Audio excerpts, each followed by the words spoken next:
Ini kan jadi problem. Jadi harusnya juga ada etikat baik dari pihak yang melakukan pengawalan itu untuk menjelaskan dan mengklarifikasi. Udah, iya ada suratnya, surat izin keluar, dia lagi puasa. Perbuatan pidananya ya, hukum tidak berjalan. Jadi kami tidak memaafkan. V juga mengatakan berdoa kalau memang orang tuanya sakit, berdoa yang terbaik buat orang tuanya Pablo ya, sebagai sesama umat kan begitu ya, sesama bangsa dan warga negara Indonesia. Jadi kita tidak masuk ke ranah hal yang seperti itu, yang tidak masuk ke ranah private ya. Tapi ini bicara mengenai masalah penegakan aturan saja. Ya karena apapun yang dilakukan oleh Pablo itu berdampak kepada timbulnya pertanyaan di dalam masyarakat tentang bagaimana law enforcement, tentang bagaimana penegakan hukum, tentang bagaimana perasaannya kita yang lagi bersengketa, berperkara dengan orang yang bersangkutan, kok orang bersangkutan ada di luar tahanan. Jadi itu yang perlu kami sampaikan, bahwa kami hanya ingin yang terbaik secara hukum. Ya, Bang Winol kan ya. tadi bilang rencananya mau mengirim surat ke kejaksaan atau ke hakimnya. Berarti kan kalau tidak ada upaya untuk cari tahu benar nggak sih waktu dipergunakan benar-benar untuk menjenguk, itu caranya gimana ya? Ya, jadi begini dia. Jadi begini. Sebenarnya kan sebenarnya begini.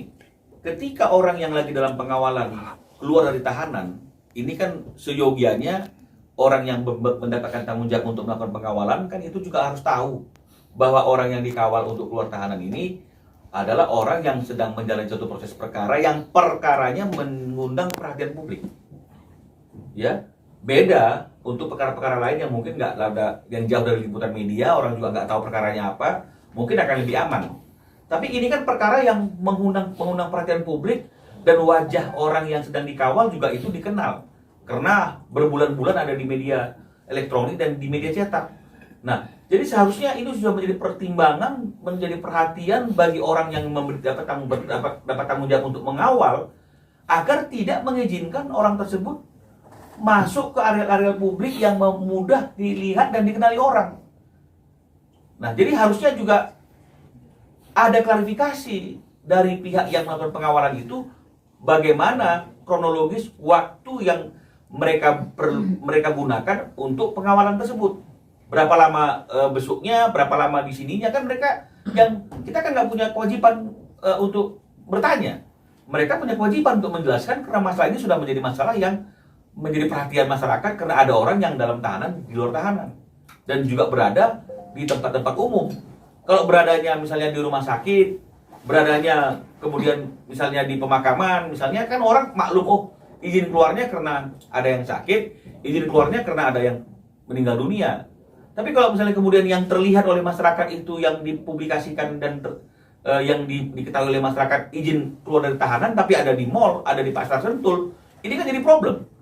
Jadi harusnya juga ada etikat baik dari pihak yang melakukan pengawalan itu untuk menjelaskan dan mengklarifikasi.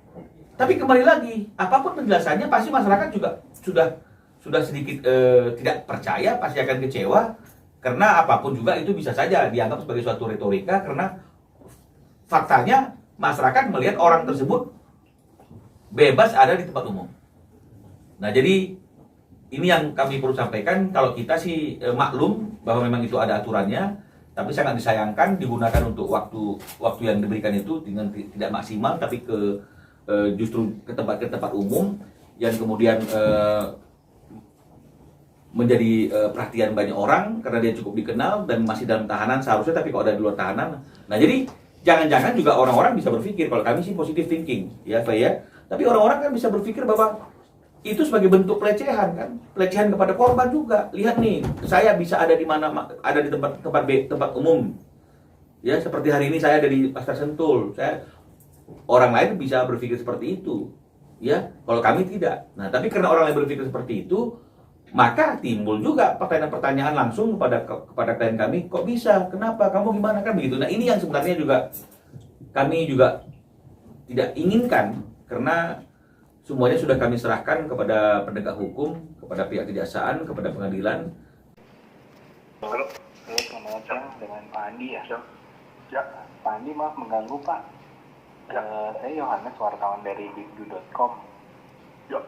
Pak Andi, saya itu mau konfirmasi dengan pihak Kejaksaan Negeri Jakarta Selatan, Pak.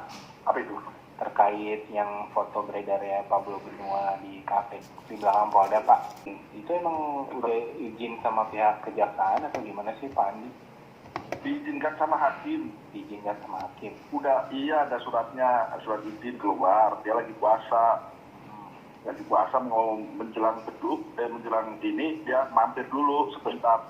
Habis itu langsung masuk dekat situ kok. Dekat mana? Jenguk ibunya sakit. Jenguk ibu yang sakit itu ya Pak ya. Jadi dia udah izin dari pihak kejaksaan negeri ya Pak ya. Bukan kejaksaan, izinnya ke hakim, majelis hakim. Hakim dikabulkan karena ibunya sakit keras. Nah dari situ dikawal lah sama petugas dari kepolisian dan kejaksaan. Oh, oke Pak. Iya Pak Andi, Dikawal. Aku mau konfirmasi aja biar berimbang Pak. Ya, ya memang ini kok, memang sudah diizinkan dan waktu itu mau buka puasa, kondisinya macet. Ya. Tahu sendirilah di Komdak kan macet banget itu. Pas itu dia beli sambil nunggu di situ. Jadi Lagi dia antri makanan. Jadi kafenya itu di Jakarta ya Pak Andi ya? Iya di situ. Kalau beredarnya kan di Sentul gitu Pak. Bukan dekat Polda itu. Oh, dekat Polda. Bukan. Ya. Yowis Pak Andi, terima kasih Pak Andi. Maaf pengganggu. Selamat siang. Yuk.